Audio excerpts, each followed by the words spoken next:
The Odyssey by Homer. Book 18. The Fight with Iris.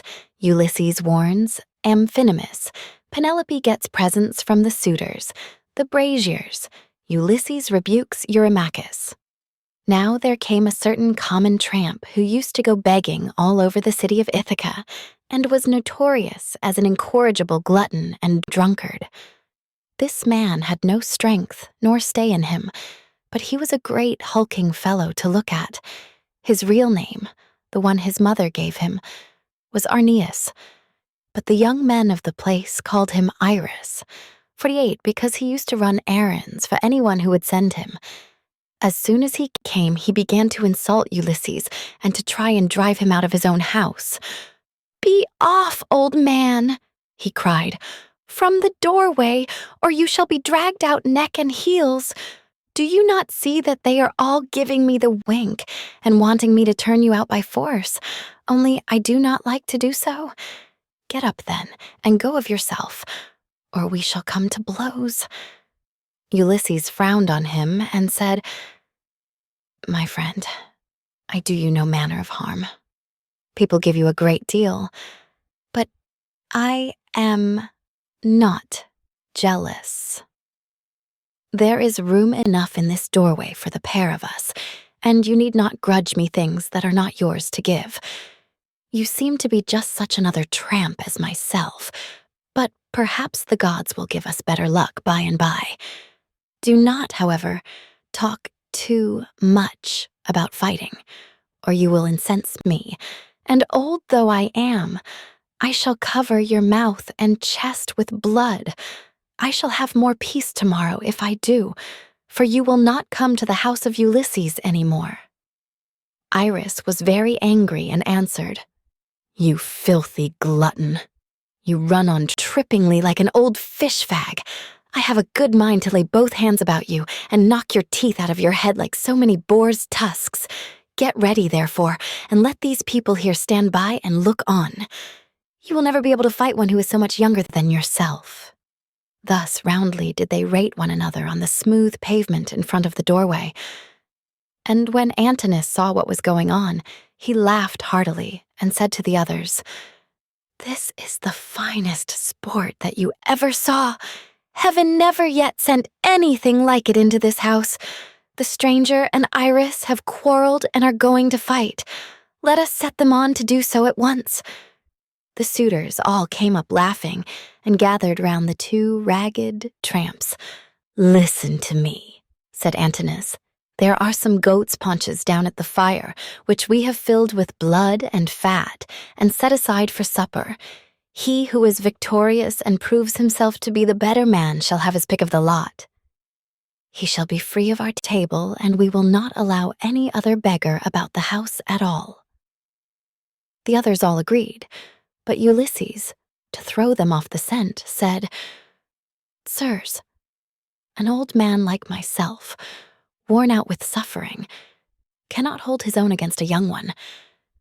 But my irrepressible belly urges me on, though I know it can only end in my getting a drubbing. You must swear, however, that none of you will give me a foul blow to favor Iris and secure him the victory." They swore, as he told them, and when they had completed their oath, Telemachus put in a word and said, "Stranger, if you have a mind to settle with this fellow, you need not be afraid of anyone here. Whoever strikes you will have to fight more than one. I am host, and the other chiefs, Antinous and Eurymachus, both of them men of understanding, are of the same mind as I am." Everyone assented, and Ulysses girded his old rags about his loins, thus baring his stalwart thighs, his broad chest and shoulders, and his mighty arms. But Minerva came up to him and made his limbs even stronger still. The suitors were beyond measure astonished, and one would turn towards his neighbor, saying, "The stranger has brought such a thigh out of his old rags that there will soon be nothing left of Iris." Iris began to be very uneasy as he heard them, but the servants girded him by force and brought him into the open part of the court, in such a fright that his limbs were all of a tremble. Antinous scolded him and said, "You swaggering bully! You ought never to have been born at all if you are afraid of such an old broken-down creature as this tramp is. I say, therefore, and it shall surely be, if he beats you and proves himself the better man, I shall pack you off on board ship to the mainland and send you to King Odysseus, who kills everyone that comes near him. He will cut off your nose and ears and draw out your entrails for the dogs to eat." This frightened Iris still more, but they brought him into the middle of the court, and the two men raised their hands to fight. Then Ulysses considered whether he should let drive so hard at him as to make an end of him then and there, or whether he should give him a lighter blow that should only knock him down. In the end, he deemed it best to give the lighter blow for fear the Achaeans should begin to suspect who he was. Then they began to fight, and Iris hit Ulysses on the right shoulder. But Ulysses gave Iris a blow on the neck under the ear that broke in the bones of his skull, and the blood came gushing out of his mouth. He fell groaning in the dust, gnashing his teeth and kicking on the ground. But the suitors threw up their hands and nearly died of laughter as Ulysses caught hold of him by the foot and dragged him into the outer court as far as the gatehouse.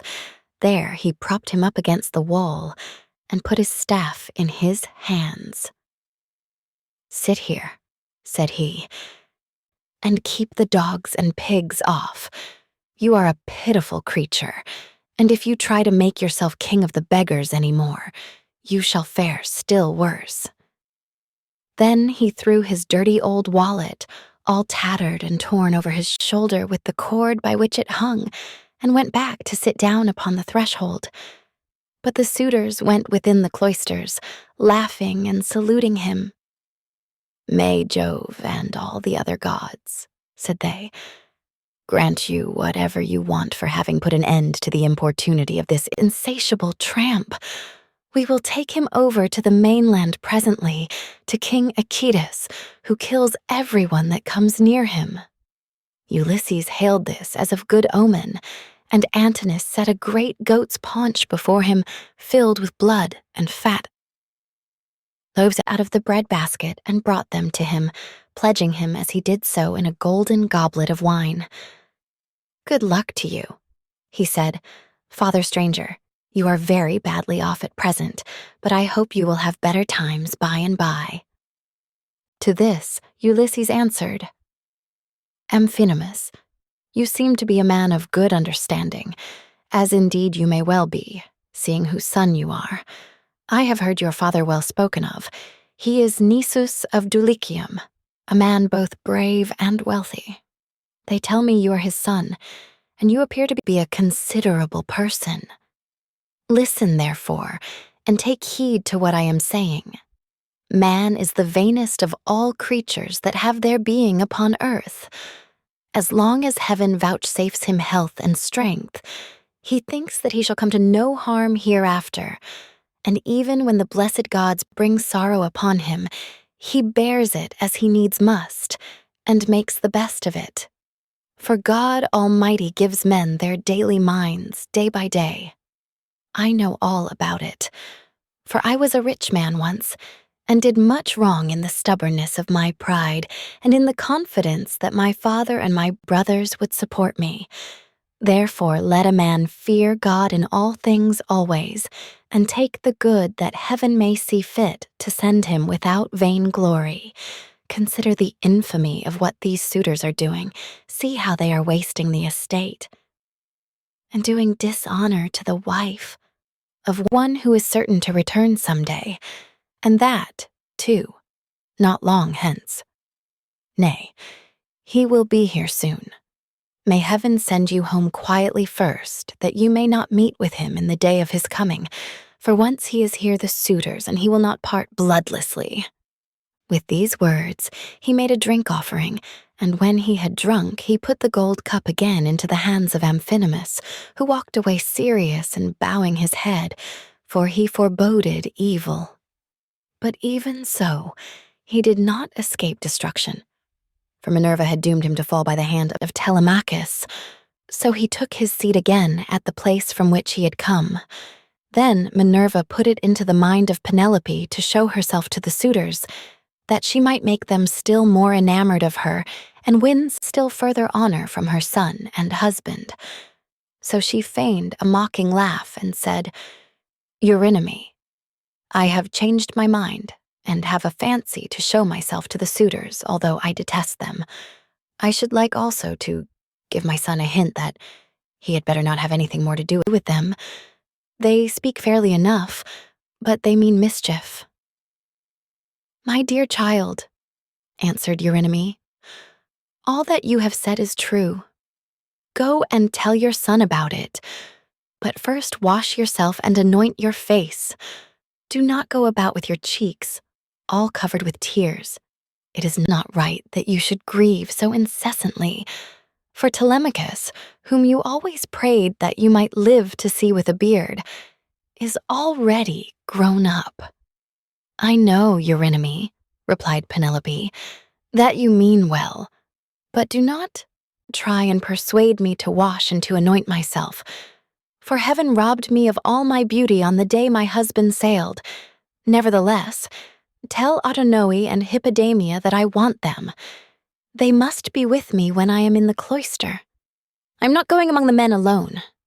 It would not be proper for me to do so." On this, the old woman, turned 50, went out of the room to bid the maids go to their mistress. In the meantime, Minerva bethought her of another matter, and sent Penelope off into a sweet slumber. So she lay down on her couch, and her limbs became heavy with sleep. Then the goddess shed grace and beauty over her, that all the Achaeans might admire her.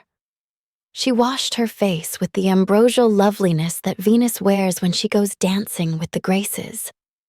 She made her taller and of a more commanding figure, while as for her complexion, it was whiter than sawn ivory. When Minerva had done all this, she went away, whereon the maids came in from the women's room and woke Penelope with the sound of their talking. "What an exquisitely delicious sleep I have been having," said she as she passed her hands over her face. "In spite of all my misery, I wish Diana would let me die so sweetly now at this very moment, that I might no longer waste in despair for the loss of my dear husband, who possessed every kind of good quality and was the most distinguished man among the Achaeans." With these words, she came down from her upper room, not alone, but attended by 2 of her maidens, and when she reached the suitors, she stood by one of the bearing posts supporting the roof of the cloister, holding a veil before her face, and with a staid maidservant on either side of her. As they beheld her, the suitors were so overpowered and became so desperately enamored of her, that each one prayed he might win her for his own bedfellow. "Telemachus," said she, addressing her son, "I fear you are no longer so discreet and well-conducted as you used to be. When you were younger, you had a greater sense of propriety. Now, however, that you are grown up, though a stranger to look at you would take you for the son of a well-to-do father as far as size and good looks go, your conduct is by no means what it should be. What is all this disturbance that has been going on? And how came you to allow a stranger to be so disgracefully ill-treated? What would have happened if he had suffered serious injury while a suppliant in our house? Surely this would have been very discreditable to you." "I am not surprised, my dear mother, at your displeasure," replied Telemachus. "I understand all about it, and know when things are not as they should be, which I could not do when I was younger. I cannot, however, behave with perfect propriety at all times. First one and then another of these wicked people here keeps driving me out of my mind, and I have no one to stand by me. After all, however, this fight between Iris and the stranger did not turn out as the suitors meant it to do, for the stranger got the best of it. I wish Father Jove, Minerva, and Apollo would break the neck of every one of these wooers of yours, some inside the house and some out, and I wish they might all be as limp as Iris is over yonder in the gate of the outer court. See how he nods his head like a drunken man. He has had such a thrashing that he cannot stand on his feet, nor get back to his home, wherever that may be, for he has no strength left in him. Thus did they converse. Eurymachus then came up and said, Queen Penelope, daughter of Icarius, if all the Achaeans in Iasian Argos could see you at this moment, you would have still more suitors in your house by tomorrow morning, for you are the most admirable woman in the whole world, both as regards personal beauty and strength of understanding. To this, Penelope replied, Eurymachus, heaven robbed me of all my beauty, whether of face or figure, when the Argives set sail for Troy and my dear husband with them. If he were to return and look after my affairs, I should both be more respected and show a better presence to the world. As it is, I am oppressed with care, and with the afflictions which heaven has seen fit to heap upon me. My husband foresaw it all, and when he was leaving home, he took my right wrist in his hand. Wife, he said, we shall not all of us come safe home from Troy, for the Trojans fight well, both with bow and spear. They are excellent also at fighting from chariots, and nothing decides the issue of a fight sooner than this. I know not, therefore, whether heaven will send me back to you, or whether I may not fall over there at Troy. In the meantime, do you look after things here. Take care of my father and mother as at present, and even more so during my absence. But when you see our son growing a beard, then marry whom you will, and leave this, your present home. This is what he said, and now it is all coming true. A night will come when I shall have to yield myself to a marriage which I detest. For Jove has taken from me all hope of happiness. This further grief, moreover, cuts me to the very heart. You suitors are not wooing me after the custom of my country.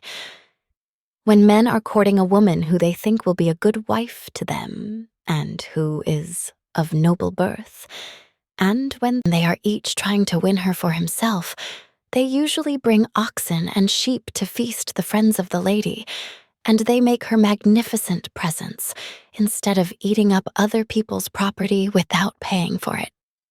This was what she said, and Ulysses was glad when he heard her trying to get presents out of the suitors, and flattering them with fair words, which he knew she did not mean. Then Antinous said, Queen Penelope, daughter of Icarius, take as many presents as you please from anyone who will give them to you. It is not well to refuse a present, but we will not go about our business nor stir from where we are, till you have married the best man among us, whoever he may be.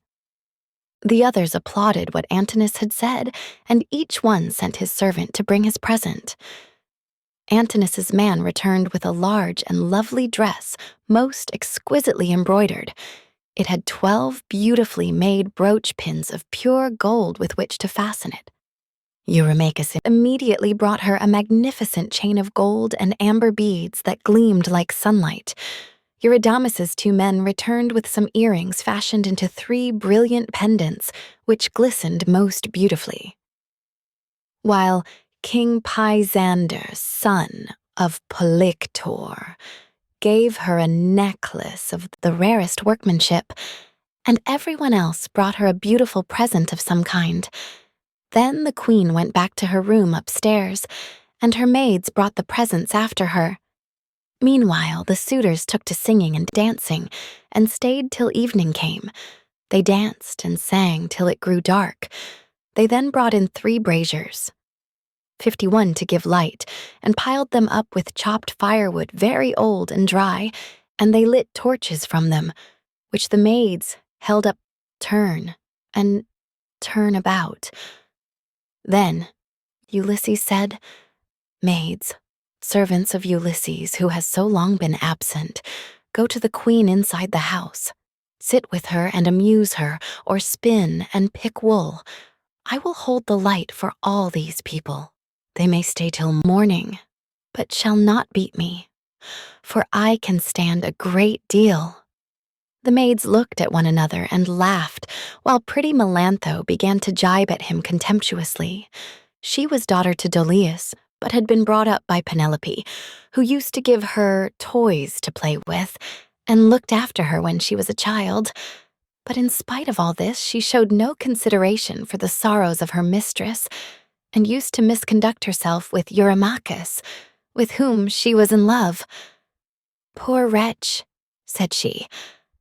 Are you gone clean out of your mind? Go and sleep in some smithy or place of public gossips instead of chattering here. Are you not ashamed of opening your mouth before your betters, so many of them too? Has the wine been getting into your head, or do you always babble in this way? You seem to have lost your wits because you beat the tramp Iris. Take care that a better man than he does not come and cudgel you about the head till he pack you bleeding out of the house. Vixen, replied Ulysses, scowling at her, I will go and tell Telemachus what you have been saying, and he will have you torn limb from limb.